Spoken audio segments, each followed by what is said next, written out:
Hello friends, আজকে আমরা বানাতে চলেছি বেগুন দিয়ে বাঙালির প্রিয় ইলিশ মাছের তেল ঝাল। এর জন্য প্রথমেই ইলিশ মাছের নুন আর হলুদ দিয়ে একটু মাখিয়ে নিতে হবে। তারপর তেলে মাছগুলি হালকা করে ভেজে নিতে হবে।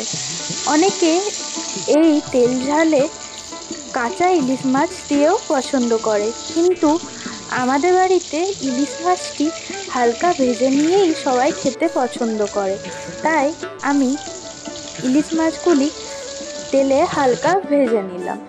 এরপর ওই ইলিশ মাছ ভাজার তেলেই কেটে রাখা বেগুনগুলি একটু ভেজে নিতে হবে।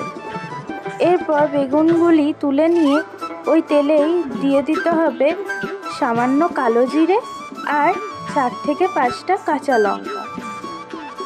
এরপর একটি বাটিতে নুন আর হলুদ সামান্য জল দিয়ে গুলে নিতে হবে, কারণ তেলে শুকনো হলুদ আর নুন দিলে হলুদটি পুড়ে যেতে পারে।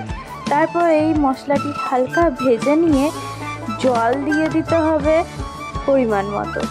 তারপর এই ঝোলটি ফুটে উঠলেই ভেজে রাখা বেগুনগুলি দিয়ে হালকা নাড়াচাড়া করে যখন হালকা ফুটে উঠবে, তখন ভেজে রাখা ইলিশ মাছগুলি দিয়ে আরও কিছুক্ষণ ফুটিয়ে নিতে হবে।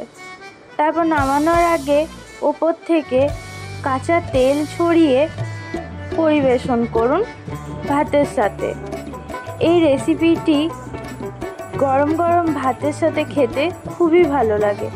বাড়িতে আপনারাও এইভাবে একবার ইলিশ মাছের বেগুন দিয়ে তেল ঝাল রান্না করুন, আশা করি আপনাদের ভালো লাগবে।